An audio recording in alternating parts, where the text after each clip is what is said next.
ভিক্ষুক রাস্তা দিয়া যায় আর জমিদারের পুত্রবধূও যায়। একজন সামনের থেকে আসতেছে, একজন সামনের দিকে যাইতেছে। দুইজনের ক্রসিং এর সময় ভিক্ষুকের গায়ের কাদা জমিদারের পুত্রবধূর গায়ে লেগে গেছে।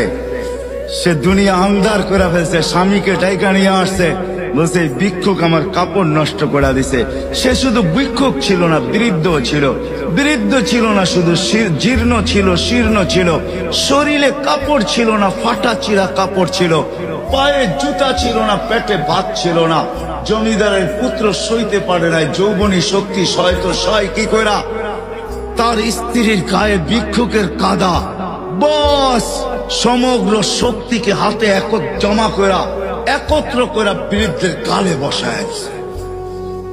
বৃদ্ধ কিচ্ছু বলে নাই, শুধু উপরের দিকে তাকায় দুই তিনটা শব্দ উচ্চারণ করছেন।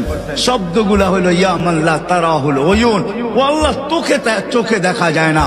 ও তারা কুল্লা শাই, তুই সব দেখিস। ফারা তারা মা বি, তুই কি দেখিস না আমার সাথে কি ঘটতেছে, এটা কি দেখিস না?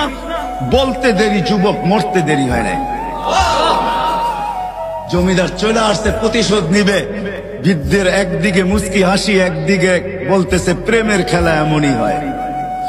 জিজ্ঞাসা করছে কিসের প্রেমের খেলা রে? বলছে ওর প্রেমিকার গায়ে আমার কাদা লাগছে, পায়ের কাদা লাগছে, ও সইতে পারে নাই। যৌবনী শক্তি দিয়ে আমার বৃদ্ধ গালে বসায় দিছে। আমাকেও একজন ভালোবাসে, সেও সইতে পারে না, সেও সইতে পারে না। ও তো থাপ্পড় দিয়া খেলতো, সে জান নিয়ে নিছে, জান।